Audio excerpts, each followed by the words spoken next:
Good morning, నేను Sunitha. Tea news కి స్వాగతం. బులెటిన్లో ముందుగా హెడ్లైన్స్ చూద్దాం. రైతులను నిండా ముంచి పండుగలు జరుపుతారా? ప్రభుత్వ విజయోత్సవాలు దేనికని నిలదీసిన కేటీఆర్.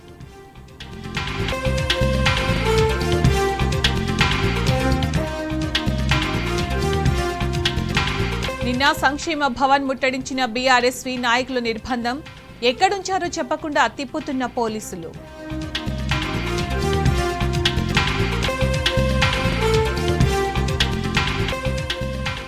ఈ నెల 30 నుంచి బీఆర్ఎస్ గురుకుల బాట. పరిస్థితులను పరిశీలించనున్న ప్రజాప్రతినిధులు, నేతలు.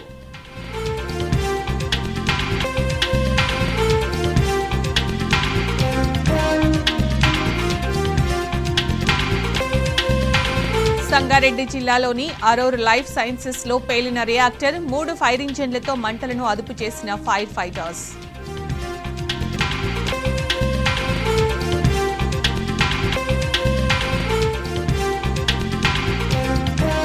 బంగాళాఖాతంలో ఫెంగల్ తుఫాన్. తమిళనాడు, ఏపీలో భారీ వర్షాలు.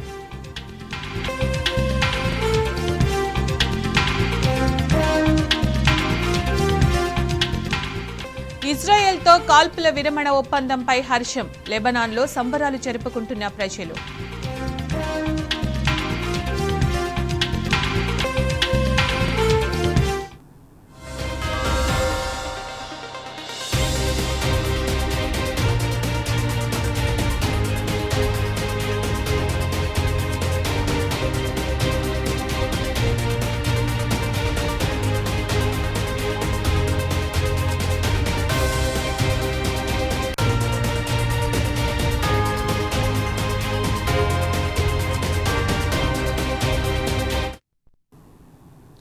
పోలీసుల తీరుపై బీఆర్ఎస్ నాయకులు మండిపడుతున్నారు. స్కూళ్లలో జరుగుతున్న వరుస ఫుడ్ పాయిజన్ ఘటనలపై నిన్న సంక్షేమ భవన్ ముట్టడించిన బీఆర్ఎస్వి నాయకులను పోలీసులు అరెస్టు చేశారు. అయితే ఇప్పటి వరకు వారు ఎక్కడున్నారో కూడా చెప్పకపోవడంతో విద్యార్థి నాయకుల కుటుంబ సభ్యులు ఆందోళన చెందుతున్నారు. బీఆర్ఎస్వి అధ్యక్షుడు గెల్లు శ్రీనివాస్ ఆధ్వర్యంలో విద్యార్థి నాయకులు నిన్న సంక్షేమ భవన్ ముందు శాంతియుతంగా ధర్నాకు దిగారు. వారిని అరెస్టు చేసిన పోలీసులు 24 గంటలు దాటినా కోర్టులో హాజరుపరచకుండా వివిధ పోలీస్ స్టేషన్లకు తిప్పుతున్నారు.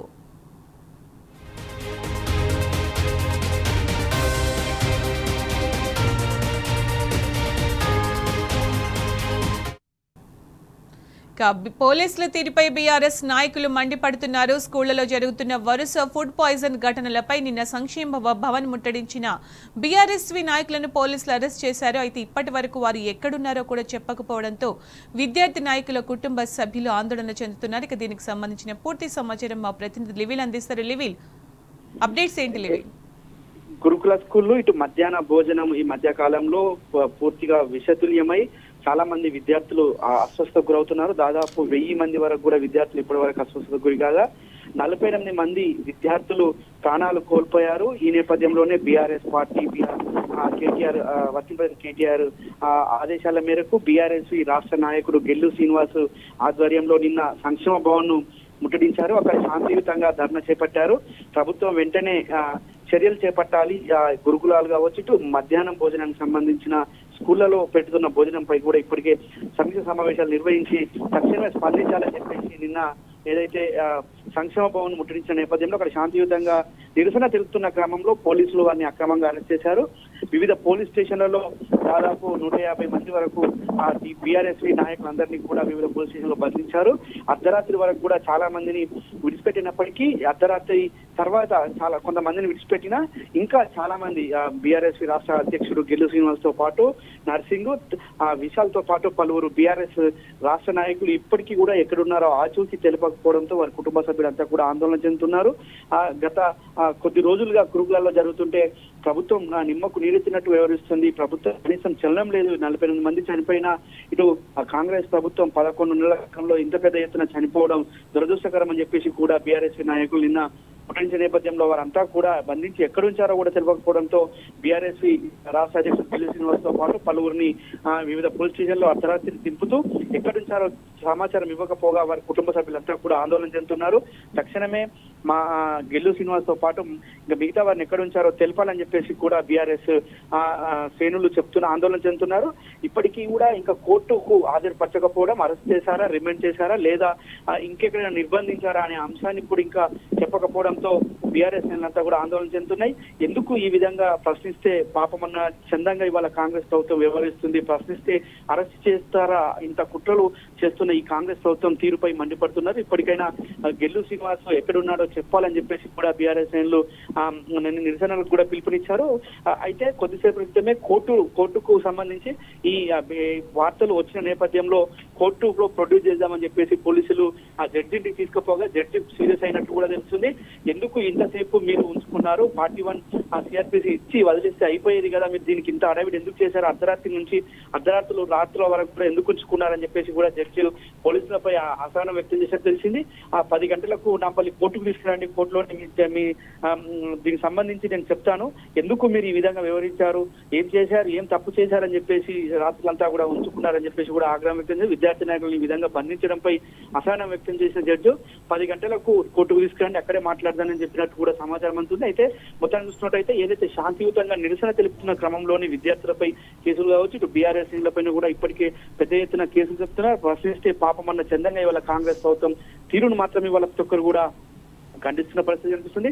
తెలంగాణ రాష్ట్రంలో 11 నెలల పాలనలో గురుకులాలు ఒక అధ్వాన స్థితికి చేరుకున్నాయి. ఇటు మధ్యాహ్న భోజనానికి సంబంధించి వారికి కాంట్రాక్ట్ బిల్లులు ఇవ్వకపోగా వారు కూడా నాసి రకమైన ఆహార పదార్థాలు ఆ విద్యార్థులు పెట్టడంతో వారు కూడా ఇవాళ ఆందోళన చెందుతున్న పరిస్థితి కనిపిస్తుంది. నిన్న మగనూరులో వారం రోజుల్లో 3 సార్లు ఇలాంటి ఘటన చోటు చేసుకోవడంతో విద్యార్థుల తల్లిదండ్రులు కూడా ఆందోళన చెంది వారు మీ మధ్యాహ్న భోజనం వద్దు, మీ పథకం వద్దు, మా ఇంటి నుంచి బాక్స్ తీసుకొచ్చుకుంటామని తెగేసి చెప్పిన పరిస్థితి చూస్తున్నాం. నిన్న అక్కడే వనపర్తి జిల్లాకు సంబంధించి ఒక విద్యార్థి 7వ తరగతి విద్యార్థి కూడా ఆత్మహత్య చేసుకున్న పరిస్థితి కనిపిస్తుంది. గురుకులాల తీరు ఈ విధంగా ఉంటే ప్రభుత్వం మాత్రం కనీసం చలనం లేదు, ఇప్పటి వరకు సమీక్ష సమావేశాలు లేదు. నిన్న హైకోర్టు సైతం దీనిపైన సీరియస్ అయింది, రిపోర్ట్ ఇవ్వాలని చెప్పింది. అయితే వీళ్ళు ప్రభుత్వంలోని పెద్దలు మాత్రం ఏదైతే తిరుబండారాలు తింటున్నారు, కురుకురే తినడం వల్లనే ఈ విధంగా జరుగుతుందని చెప్పేసి ఒకదంపుడు ఉపన్యాసాలు చెప్తున్నారే తప్ప ఎక్కడ కూడా వారిపై సమీక్షలు లేవు, కనీసం పట్టించుకొని నాదు లేడని చెప్పేసి కూడా బీఆర్ఎస్ పార్టీ ఆదేశాల మేరకు బీఆర్ఎస్ రాష్ట్ర నాయకత్వం అంతా కూడా ఆందోళన చేపడుతున్నారు. ఈ నేపథ్యంలో వారంతా కూడా అరెస్ట్ చేసి నిన్న అర్ధరాత్రి వరకు కూడా వివిధ పోలీస్ స్టేషన్లకు తిప్పి ఇప్పటి వరకు కూడా జాడ చెప్పకపోవడంతో ఇటు బీఆర్ఎస్ శ్రేణులు ఇటు వారి కుటుంబ సభ్యులంతా కూడా ఆందోళన చేస్తారు. ఇప్పటికైనా పోలీసులు వెంటనే అరెస్ట్ చేసిన వారిని విడుదల చేయాలని చెప్పేసి కూడా బీఆర్ఎస్ రాష్ట్ర నాయకత్వం డిమాండ్ చేస్తుంది. పోలీసుల తీరుపై అసహనం వ్యక్తం చేస్తుంది. ఇప్పటికైనా ఈ విధంగా జరుగుతున్న నేపథ్యంలో గురుకులాలకు ఇటు మధ్యాహ్న భోజనానికి సంబంధించి అధికారులు సమీక్ష సమావేశాన్ని ఏర్పాటు చేసి కనీస సౌకర్యాలు మెరుగుపరచడంతో పాటు వారికి నాణ్యమైన ఆహారం అందించాలని చెప్పేసి కూడా డిమాండ్ చేస్తున్న పరిస్థితి కనిపిస్తుంది. Sunitha. Right level. Thank you.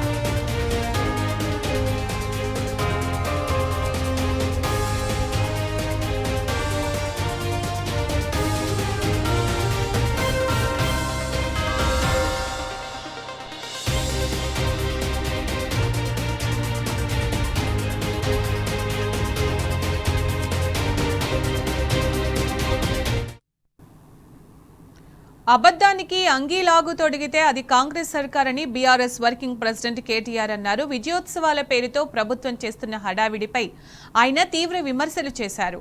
సిగ్గు లేదా జీడిగింజ అంటే నల్లగున్న నాకేం సిగ్గు అన్న మాదిరిగా సర్కారు తీరు ఉందన్నారు. రైతు భరోసాకు ఎగనామం పెట్టి, రుణమాఫీ పేరుతో పంగనామాలు పెట్టి, పంటల కొనుగోళ్లకు శటకోపం పెట్టి, ధాన్యానికి 500 బోనస్ ఎగ్గొట్టినందుక విజయోత్సవాలు అని ప్రశ్నించారు. దిలావర్పూర్లో దమనకాండ సృష్టించి రామన్నపేటను రావణ కాష్టం చేసి లగచర్ల రైతులను జైలు పాలు చేసి అల్లుడి కళ్లల్లో ఆనందం చూసినందుక రైతు పండుగలు అని నిలదీశారు. పండుగలు మీకు పస్తులు రైతులకని చెప్పింది బారానా చేసింది చారానా అని కేటీఆర్ విమర్శించారు.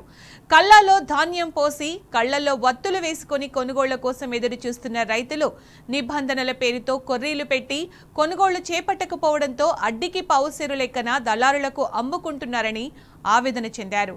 రైతును నిండా ముంచినందుక, వ్యవసాయాన్ని ఆగం చేసినందుక విద్యోత్సవాలు అని ప్రశ్నించారు. గుడ్డి గుర్తులు, కాకి లెక్కలు, కల్లబుల్లి కబుర్లతో ఎల్లకాలం కాలం వెళ్లదీయలేవని రేవంత్ రెడ్డిపై కేటీఆర్ విమర్శలు గుప్పించారు.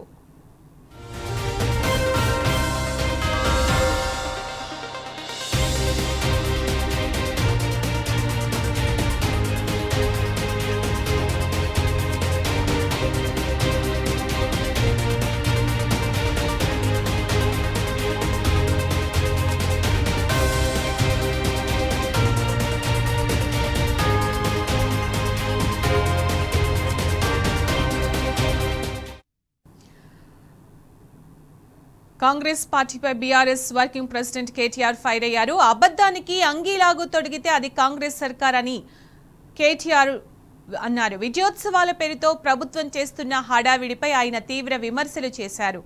సిగ్గులేదా జీడిగింజ అంటే నల్లగున్నా నాకేం సిగ్గు అన్న మాదిరిగా సర్కారు తీరు ఉందన్నారు.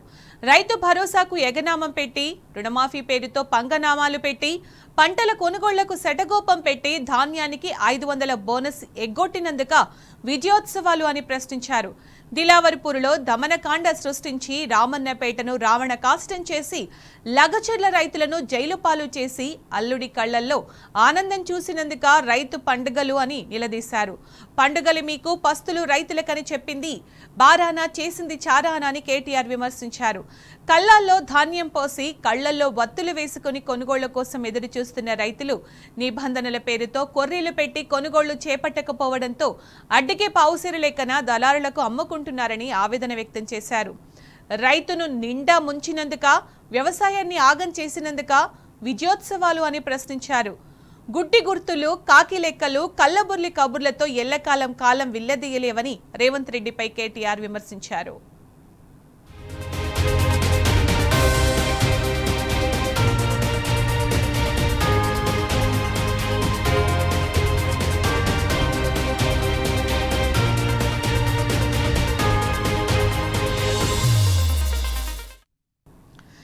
ఏడాదిగా రైతులను దగా చేసి రైతు పండుగ పేరిట విజయోత్సవాలు జరపడంపై తీవ్ర ఆగ్రహం వ్యక్తం చేశారు మాజీ మంత్రి హరీష్ రావు. రైతు సంక్షేమం కోసం 54,280 ఖర్చు చేసినట్లు చెప్పుకోవడం సిగ్గుచేటన్నారు. అందులో 27,486 కోట్లు గతంలో బీఆర్ఎస్ ప్రభుత్వం ఖర్చు పెట్టిందేనని గుర్తు చేశారు.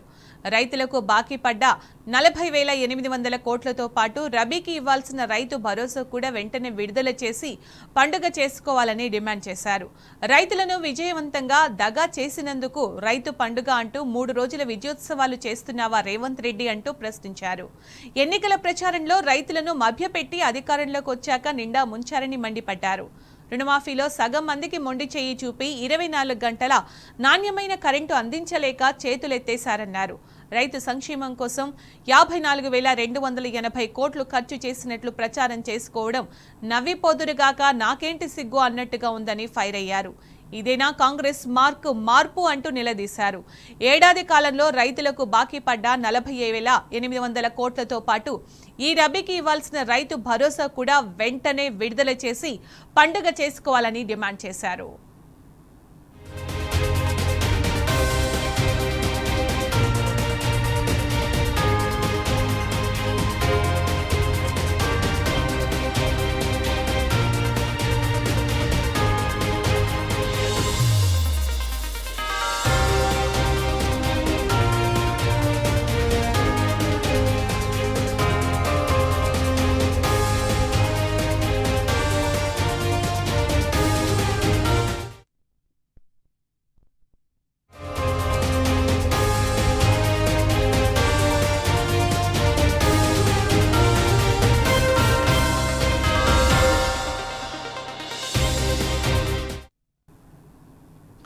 హైదరాబాద్ గుడి మల్కాపూర్లో అగ్ని ప్రమాదం చోటు చేసుకుంది. మొగల్కా నాలా సమీపంలోని మహబూబ్ ఫ్రైడ్ ఫంక్షన్ హాల్ పక్కన ఉన్న ఓ ఫర్నిచర్ గోదాములో మంటలు ఎగిసిపడ్డాయి.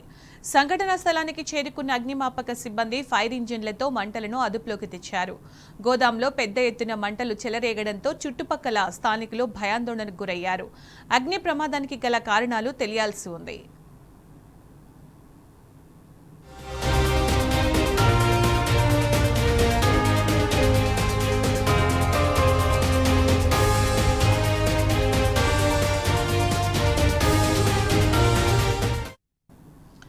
హైదరాబాద్ గుడి మల్కాపూర్లో అగ్ని ప్రమాదం చోటు చేసుకుంది. మొఘల్కా నాలా సమీపంలోని మెహబూబ్ ఫ్రైడ్ ఫంక్షన్ హాల్ పక్కన ఉన్న ఫర్నిచర్ గోదాములో మంటలు ఎగిసిపడ్డాయి.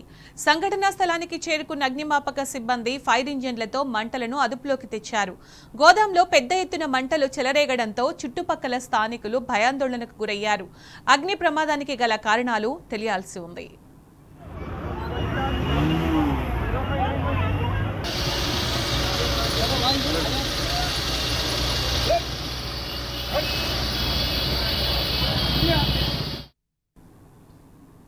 సంగారెడ్డి జిల్లాలో భారీ అగ్ని ప్రమాదం చోటు చేసుకుంది. జిన్నారం మండలం కాజీపల్లి పారిశ్రామిక వాడలోని అరోర్ లైఫ్ సైన్సెస్ కంపెనీలో ఈ ఘటన జరిగింది. ఫ్యాక్టరీలోని MB2 బ్లాక్లో రియాక్టర్ పేలడంతో మంటలు ఎగిసిపడ్డాయి. సమాచారం అందుకున్న అగ్నిమాపక సిబ్బంది సంఘటనా స్థలానికి చేరుకొని 3 ఫైర్ ఇంజిన్లతో మంటలు అదుపు చేసింది. మంటలు పూర్తిగా అదుపులోకి రావడంతో ఎవరికీ ఎలాంటి ప్రమాదం జరగలేదని ఫైర్ సిబ్బంది తెలిపారు.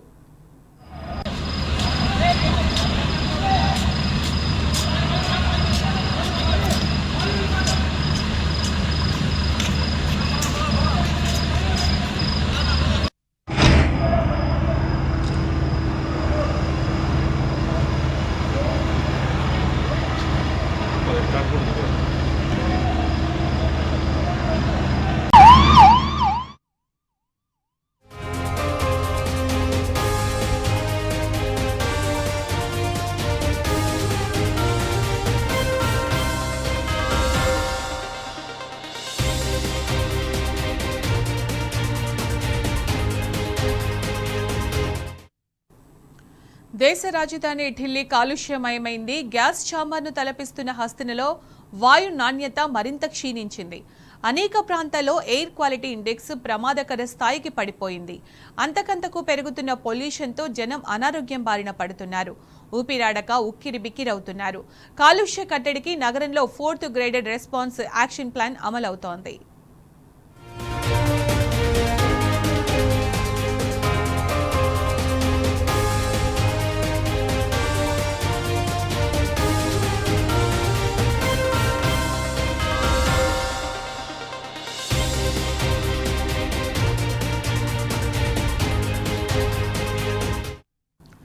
దేశ రాజధాని ఢిల్లీ కాలుష్యమయమైంది. గ్యాస్ ఛాంబర్ను తలపిస్తున్న హస్తినలో వాయు నాణ్యత మరింత క్షీణించింది. అనేక ప్రాంతాల్లో ఎయిర్ క్వాలిటీ ఇండెక్స్ ప్రమాదకర స్థాయికి పడిపోయింది. అంతకంతకు పెరుగుతున్న పొల్యూషన్తో జనం అనారోగ్యం బారిన పడుతున్నారు. ఊపిరాడక ఉక్కిరిబిక్కిరవుతున్నారు. కాలుష్య కట్టడికి నగరంలో 4th graded response action plan అమలవుతోంది.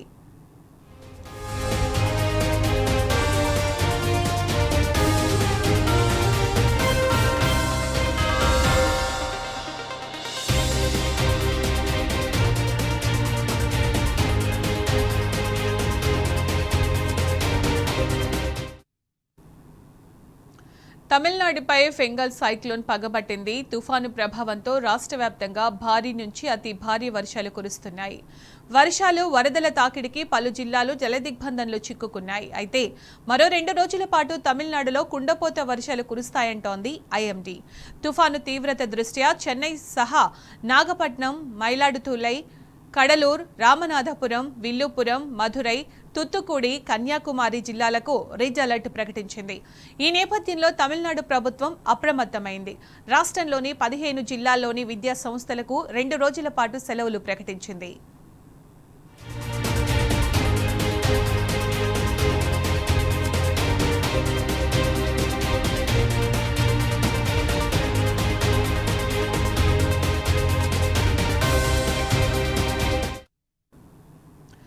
తమిళనాడుపై ఫెంగల్ సైక్లోన్ పగబట్టింది. తుఫాను ప్రభావంతో రాష్ట్ర వ్యాప్తంగా భారీ నుంచి అతి భారీ వర్షాలు కురుస్తున్నాయి. వర్షాలు వరదల తాకిడికి పలు జిల్లాలు జలదిగ్బంధంలో చిక్కుకున్నాయి. అయితే మరో 2 రోజుల పాటు తమిళనాడులో కుండపోత వర్షాలు కురుస్తాయంటోంది ఐఎండీ. తుఫాను తీవ్రత దృష్ట్యా చెన్నై సహా నాగపట్నం, మైలాడుతురై, కొడలూరు, రామనాథపురం, విల్లుపురం, మధురై, తుత్తుకూడి, కన్యాకుమారి జిల్లాలకు రెడ్ అలర్ట్ ప్రకటించింది. ఈ నేపథ్యంలో తమిళనాడు ప్రభుత్వం అప్రమత్తమైంది. రాష్ట్రంలోని 15 జిల్లాలోని విద్యా సంస్థలకు 2 రోజుల పాటు సెలవులు ప్రకటించింది.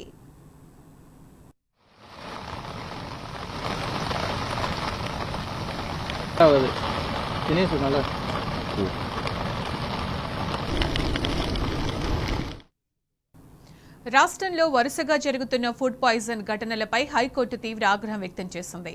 హాస్టల్ పిల్లల అస్వస్థతపై నిప్పులు చెరిగింది. విద్యార్థులతో చెలగాటం ఆడుతున్నారా, ప్రాణాలు పోతే గాని స్పందించరా అంటూ మండిపడింది. మాగనూరు ఘటనపై నివేదికను వారం గడువు కోరడంపైన ధర్మాసనం తీవ్రంగా కోప్పడింది. పాలకులు, అధికారుల్లో నిర్లక్ష్యం తాండవిస్తుందని మండిపడింది. తదుపరి విచారణను డిసెంబర్ 2కు వాయిదా వేసింది హైకోర్టు.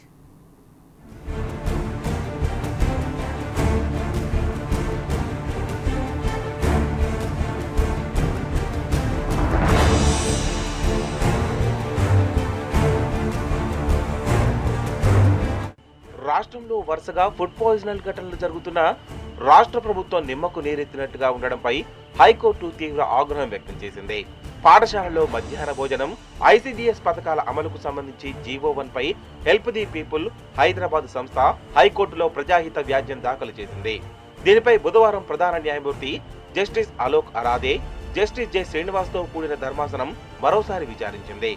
ఈ సందర్భంగా ప్రభుత్వం అధికారుల తీరుపై న్యాయస్థానం తీవ్రంగా కోప్పడింది. ప్రశ్నల వర్షం కురిపిస్తూ వాళ్లు చూపిస్తున్న నిర్లక్ష్యంపై మండిపడింది.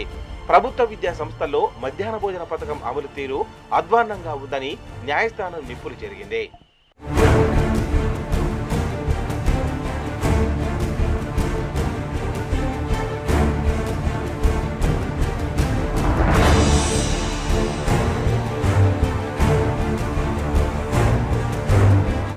ప్రభుత్వం పెట్టే ఆహారం తిన్న అమాయక విద్యార్థులు తీవ్ర అస్వస్థతకు గురవుతుంటే పాలకులు, అధికారుల్లో కదలిక లేదని హైకోర్టు తీవ్ర ఆగ్రహం వ్యక్తం చేసింది. స్కూళ్లలో పెట్టే ఆహారం తిన్న అమాయక విద్యార్థులు తీవ్ర అస్వస్థతకు గురై దవాఖానాల పాలవుతుంటే కదలిక ఎందుకు రావడం లేదు? విద్యార్థుల ప్రాణాలు పోతే గాని ప్రభుత్వంలో కదలిక రాదా అని నిగ్గదీసింది. పాఠశాలల్లో పిల్లలకు పెట్టే ఆహార నాణ్యత బాగుంటే వాళ్ళెందుకు అనారోగ్యానికి గురవుతారు? పిల్లలు ఆహారం తిన్నాక దవాఖానాల పాలు కావడం ఒకసారి కాదు, 2 సార్లు కాదు, ఏకంగా 3 సార్లు జరిగిందంటే ఏమనుకోవాలి? వారంలో 3 సార్లు భోజనం వికటిస్తుందా? దీన్ని బట్టే ప్రభుత్వం పట్టించుకోవడం లేదని అర్థమవుతుంది కదా. అధికారులు నిద్రపోతున్నారా? పాలకులు, అధికారుల పిల్లలకు ఇలానే జరిగితే ఊరుకుంటారా? ఇదేనా పేద పిల్లలు చదువుకోవాలనే ఆశల్ని చిగురింపజేసే విధానమంటూ హైకోర్టు ప్రశ్నలు గుప్పించింది. తనిఖీ అధికారులు ఏం చేస్తున్నారు? మధ్యాహ్న భోజన కమిటీలు ఏం చేస్తున్నాయంటూ ప్రశ్నల వర్షం కురిపించింది. ఇంత జరిగినా ప్రభుత్వం మన్ను తిన్న పాములా మిన్నకుంటుందా? తమకే కనుక ఈ వ్యవహారాన్ని అప్పగిస్తే తక్షణమే డీఈఓను సస్పెండ్ చేస్తామని హైకోర్టు ఘాటుగా స్పందించింది. దీన్ని బట్టే పాలకులు, అధికారులు మానవత్వం లేకుండా వ్యవహరిస్తున్నట్లు అనిపిస్తుందని ధర్మాసనం ఆగ్రహం వ్యక్తం చేసింది.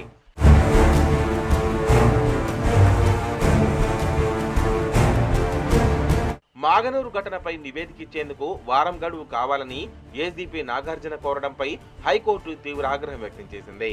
ఊరు ఎంత దూరంలో ఉంది? -30 డిగ్రీలు ఉండేంత దూరంలో ఏమైనా ఉందా? ఇంటర్నెట్, వైఫై వంటి వసతులు ఉన్న ప్రాంతమేనా? ఆఫీసర్ల దగ్గర సెల్ ఫోన్లు లేవా అంటూ ఆరా తీసింది. అత్యాధునిక సౌకర్యాలు ఉండి వివరాలు ఇవ్వడానికి వారం రోజులు కోరడాన్ని బట్టే ప్రభుత్వం ఎంత నిర్లిప్తంగా ఉందో స్పష్టమవుతుందని హైకోర్టు మండిపడింది. పేద ప్రజలు ప్రైవేట్ స్కూళ్లలో చదివించలేక సర్కారు బడులకు పంపితే పిల్లలకు ఇలాంటి కలుషిత ఆహారం పెడతారా అంటూ నిప్పులు జరిగింది. పాలకులు, అధికారుల పిల్లలకు ఇలా జరిగితే ఊరికే ఉంటారా అని నిలదీసింది. తాము గనక నాన్ బెయిలబుల్ వారెంట్ జారీ చేస్తే మధ్యాహ్నానికే అధికారులు విచారణకు హాజరు కావాల్సి ఉంటుందని ధర్మాసనం హెచ్చరించింది. అడ్వకేట్ జనరల్ విచారణకు హాజరై వివరణ ఇవ్వాల్సిందేనని తేల్చి చెప్పింది. 10 నిమిషాల గడువు ఇస్తున్నామని, ఈలోగా హాజరు కావాలని ప్రభుత్వ న్యాయవాదికి తేల్చి చెప్పింది. దీంతో పూర్తి వివరాలు నివేదించేందుకు వీలుగా విచారణను మధ్యాహ్నానికి వాయిదా వేయాలని ఏసీపీ కోరారు. భోజన విరామం తర్వాత ఏఐజీ ఖాన్ వాదనలు వినిపించారు.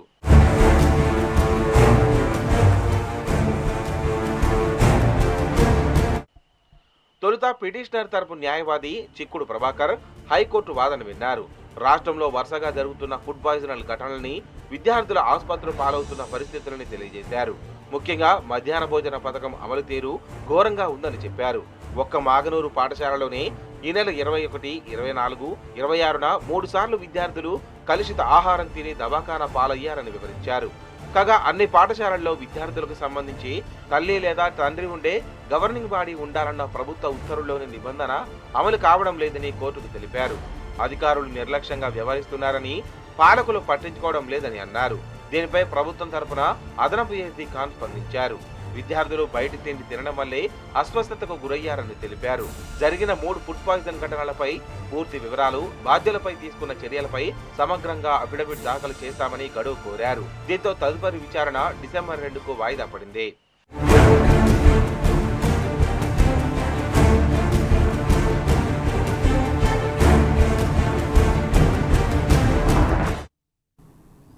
కాంగ్రెస్ తీరుపై మండిపడ్డారు బీఆర్ఎస్ నేత ఎర్రొళ్ల శ్రీనివాస్. 10 నెలల్లోనే రేవంత్ రెడ్డి ప్రభుత్వ పాఠశాలలను అధపాతాళానికి తీసుకెళ్లారన్నారు. ఫుడ్ పాయిజన్తో విద్యార్థులు చనిపోతున్నా ప్రభుత్వం పట్టించుకోదా అని ప్రశ్నించారు. గురుకులాలు, ప్రభుత్వ పాఠశాలలో విద్యార్థుల చావులు ముమ్మాటికి ప్రభుత్వ హత్యలేనని స్పష్టం చేశారు. సంవత్సరాలలో గురుకులాల్లో చదువుకున్నటువంటి విద్యార్థులను కేసీఆర్ గారు ఎవరెత్తి శిఖరాన్ని అంటే విధంగా భావితరాలకు తీర్చిదిద్దేటువంటి ప్రయత్నం కేసీఆర్ గారు చేసిండ్రు. ఈ 10 నెలల్లో కాంగ్రెస్ హయాంలో విద్యార్థులను అధోపాతాళానికి తొక్కే ప్రయత్నం కాంగ్రెస్ ప్రభుత్వం చేస్తూ ఉన్నది. మదనాపూర్ మండల కేంద్రంలో ఎస్సీ గురుకులాల్లో 7వ తరగతి చదువుతున్నటువంటి విద్యార్థి ప్రవీణ్ డార్మెంట్ రూమ్లోకి వెళ్ళి ఆత్మహత్య చేసుకున్నాడు. మొత్తం కలిసి ఈ రోజుకు ఈ నిమిషానికి 49 మరణాలు ఈ రాష్ట్రంలో పిల్లలు చనిపోయినారు. ఆ పిల్లలు ఎవరు? మన బిడ్డలు, దళిత బిడ్డలు, గిరిజన బిడ్డలు, బీసీ బిడ్డలు, బడుగు బిడ్డలు, మైనార్టీ బిడ్డలు, మొత్తానికి ఈ తెలంగాణ బిడ్డలు. ఇంతమంది బిడ్డలు చచ్చిపోతే ఒక్క మంత్రి, ముఖ్యమంత్రి, ఒక సెక్రటరీ మాట్లాడకపోవడం, స్పందించకపోవడం చాలా బాధాకరం. ఎంతమంది చచ్చిపోతే ఈ ప్రభుత్వం స్పందిస్తుందని అడుగుతా ఉన్నాం మేము. ఇంతమంది చావులకు కారణం ఎవరు అంటున్నాం. ఈ 49 చావులకు కారణం ఈ కాంగ్రెస్ ప్రభుత్వం, ఈ ముఖ్యమంత్రి. కాంగ్రెస్ చేసినటువంటి హత్యలు. మాజీ ఎమ్మెల్యే రామ్మోహన్ రెడ్డి గారు వెళ్ళి వాళ్ళని పరామర్శించడానికి వెళ్ళాలి. ఆ తల్లుల గోస చూడడానికి విలపిస్తుంటే వాళ్ళను ఓదార్చడానికి వెళ్ళాలంటే ఆయనను గృహ నిర్బంధం చేసిండ్రు. 22 మంది ఫుడ్ పాయిజన్తో హాస్పిటల్లో పడ్డారు. దానికి కలెక్టర్ చెప్పేటువంటి సాకు ఏంటంటే అవుట్ సైడ్ ఫుడ్ తినడం వల్ల ఫుడ్ పాయిజన్ జరిగిందని చెప్పింది. రెండవది, ఆ స్థానిక ఎమ్మెల్యే గారు మాట్లాడుతుంది ఏంటంటే బేకరీలో అవుట్ సైడ్ ఫుడ్ తినడం వల్ల ఫుడ్ పాయిజన్ జరిగిందని చెప్పింది. అప్పాలు తిని ఆయిల్ ఫుడ్ తినడం వల్ల అస్వస్థతకు గురైండ్రు, అందుకే హాస్పిటల్ పాలైండ్రని కించపరిచిండ్రు. 10 నెలల్లో మీరు చంపినటువంటి మీ పాపం, కాంగ్రెస్ పాపం ఇది. ఈ తెలంగాణ విద్యా వ్యవస్థకు విద్యను చూడడానికి విద్యాశాఖ మంత్రి లేడు. అమానుషంగా అత్యాచారాలు జరుగుతుంటే వాటిని కాపాడడానికి, శాంతి భద్రతలు చూడడానికి హోంశాఖ మంత్రి లేడు. ఇదేం గోస? దళిత బిడ్డలు, గిరిజన బిడ్డలు, పేద అగ్రవర్ణ పేదలు చనిపోతూ ఉంటే మీరు ఎందుకు స్పందించరు? మీ మంత్రులు ఎందుకు స్పందించరు? ఇంతమంది చనిపోతే ఎందుకు మీరు కరుగుతలేరు? మంథని నియోజకవర్గంలో చిన్న కాళేశ్వరం ప్రాజెక్టుకు కాంగ్రెస్ ప్రభుత్వం 2008లో శంకుస్థాపన చేసి పైసలు జేబులో వేసుకుందని మాజీ ఎమ్మెల్యే పుట్టా మధు విమర్శించారు.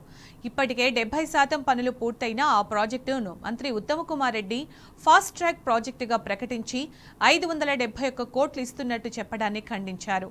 ఫాస్ట్ ట్రాక్ ప్రాజెక్ట్ అని చెప్పి 2 నెలలు గడుస్తున్నా ఇప్పటికే ఒక్క ఎస్సీని కూడా కేటాయించకపోవడంపై ఫైర్ అయ్యారు. మంథని ఎమ్మెల్యే శ్రీధర్ బాబుకు వంత పాడుతున్న ఆయా పత్రికలు, ఛానళ్లు బాధ్యతాయుతంగా ప్రవర్తించాలని సూచించారు. ప్రాజెక్టును ఆలస్యం చేస్తున్న ప్రభుత్వం మంథని ప్రజలకు క్షమాపణ చెప్పాలని పుట్టా మధు డిమాండ్ చేశారు.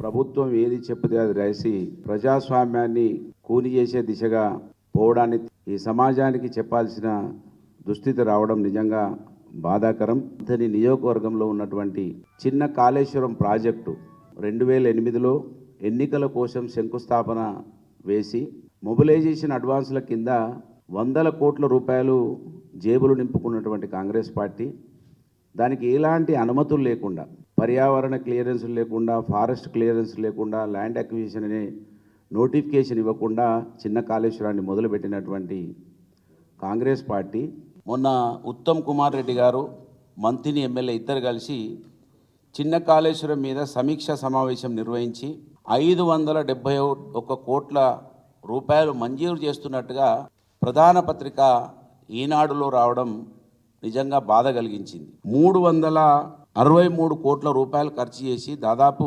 60-70% పనులు పూర్తి చేసుకొని ఉన్నటువంటి ప్రాజెక్టుకు ఇంకా 571 కోట్లు ఎవరు చెప్పిండ్రు? అసలు మేము ఆరాధిస్తే ఎవరు చెప్పలేదని వాళ్ళు చెప్తా ఉన్నారు. నిజంగా ఉత్తమ్ కుమార్ రెడ్డి గారు దీన్ని ఫాస్ట్ ట్రాక్ ప్రాజెక్టుగా ప్రకటించి 3 నెలలలో దాదాపు 7 పనులు పూర్తి చేస్తామని చెప్పిండు. దీంట్లో ఒక్కటి కూడా పూర్తి కాలేదు ఇప్పటి వరకు. ఇవాళ వీళ్ళు అంటారు కదా పెద్ద కాళేశ్వరం అవసరం లేదని. ఒకవేళ మేడిగడ్డ ప్రాజెక్టే లేకపోతే ఒక్క పంటకు తప్ప రెండో పంటకు నీళ్లు రావు ఈ చిన్న కాళేశ్వరం ప్రాజెక్టు నుంచి. 420 హామీలు, 6 గ్యారెంటీలని ఇవాళ తెలంగాణ రాష్ట్ర ప్రజలను మోసం చేసేటువంటి వ్యక్తికి మీరు వత్తాసు పలకకండి. ప్రత్యేకంగా ఫాస్ట్ ట్రాక్ ప్రాజెక్ట్ అంటే ప్రత్యేకంగా ఓ ఏఈ ఉండాలి, డిఈ ఉండాలి, ఈ ఉండాలి, సపరేట్ ఒక ఏజెన్సీ ఉండాలి. ఇవాళ ఎస్సీనే లేడు, దానికి ఒక 2 నెలల నుంచి ఎస్సీనే లేడు. ఇంత మోసమా? పేపర్లు, టీవీలు. దయచేసి మంత్రిని, ఎమ్మెల్యే మోసకారికి అంటగా ఉండకండి, ఆయనకు వత్తాసు పలకకండి. ఇది ప్రజాస్వామ్యానికి గొడ్డలు పెట్టు. 3 నెలల్లో ఈ ప్రాజెక్టును ఫాస్ట్ ట్రాక్లు చేస్తానన్నారు, చేయలేదు. దీనికి క్షమాపణ చెప్పాలి మంత్రి నియోజకవర్గ ప్రజలకి అని నేను డిమాండ్ చేస్తాను. జార్ఖండ్ 14వ సీఎంగా ఇవాళ ప్రమాణ స్వీకారం చేయనున్నారు జేఎంఎం చీఫ్ హేమంత్ సోరెన్. రాంచీలోని మొరబాది మైదానంలో సాయంత్రం 4 గంటలకు ప్రమాణ స్వీకారోత్సవం జరగనుంది. ఇదే వేదికగా ఆయన చేత గవర్నర్ సంతోష్ కుమార్ గంగ్వార్ ప్రమాణం చేయించనున్నారు. ఈ కార్యక్రమానికి కాంగ్రెస్ అధ్యక్షుడు ఖర్గే, రాహుల్ గాంధీ, శరద్ పవార్, మమతా బెనర్జీ సహా పలువురు నేతలు హాజరు కానున్నారు. కాగా ఈ ఎన్నికల్లో జేఎంఎం కూటమి 81 స్థానాలకు గాను 56 సీట్లు, ఎన్డీఏ కూటమికి 24 స్థానాలు వచ్చాయి. హేమంత్ సోరెన్ 4వసారి జార్ఖండ్ ముఖ్యమంత్రిగా ప్రమాణం చేయనున్నారు. మొదటిసారి 2013 జూలై నుంచి 2014 డిసెంబర్ వరకు సీఎంగా పనిచేశారు. రెండోసారి 2019 డిసెంబర్లో బాధ్యతలు చేపట్టారు. అదే సమయంలో మనీ లాండరింగ్ ఆరోపణలపై ఆయన్ను ఈడీ అరెస్టు చేయడంతో 2024 జనవరిలో రాజీనామా చేశారు. జైలు నుంచి బెయిల్పై బయటకు వచ్చి తిరిగి 2024 జూన్లో సీఎంగా 3వసారి బాధ్యతలు చేపట్టారు. ప్రస్తుతం ఆపద్ధర్మ సీఎంగా ఉన్న హేమంత్ సోరెన్ సాయంత్రం మరోసారి ప్రమాణ స్వీకారం చేయనున్నారు.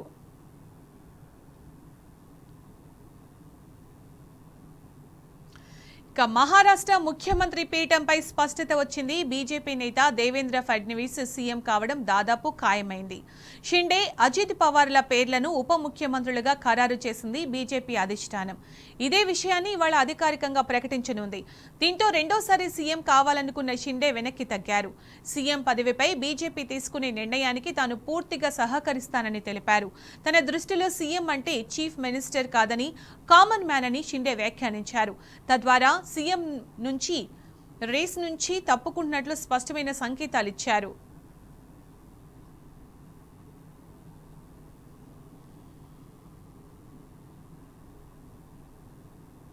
ఇక మోడీ నిర్ణయానికి షిండే, అజిత్ పవార్లు అంగీకారం తెలపడంతో ఫడ్నవీస్ పట్టాభిషేకానికి అవరోధాలు తొలగిపోయాయి. నేడు ఢిల్లీలో బీజేపీ అగ్రనేత అమిత్ షాతో ఈ ముగ్గురు నేతలు భేటీ కానున్నారు. కేబినెట్ కూర్పుపై తుది నిర్ణయాలు తీసుకోనున్నారు. భేటీ అనంతరం దీనిపై అధికారిక ప్రకటన వెలువడే అవకాశాలు కనిపిస్తున్నాయి. ఇదే జరిగితే నవంబర్ 30 లేదా డిసెంబర్ 1న ముఖ్యమంత్రి ప్రమాణ స్వీకార కార్యక్రమం ఉండొచ్చని సమాచారం.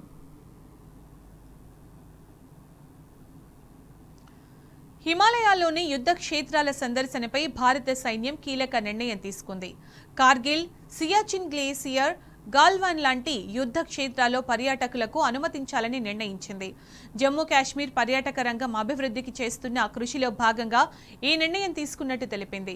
ఇందుకోసం 48 ప్రాంతాలను గుర్తించినట్టు వెల్లడించింది.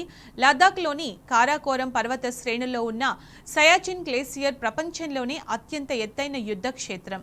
అత్యంత ప్రతికూల పరిస్థితుల్లో ఇక్కడ సేవలందించడం సైన్యానికి సవాల్తో కూడుకున్న పని.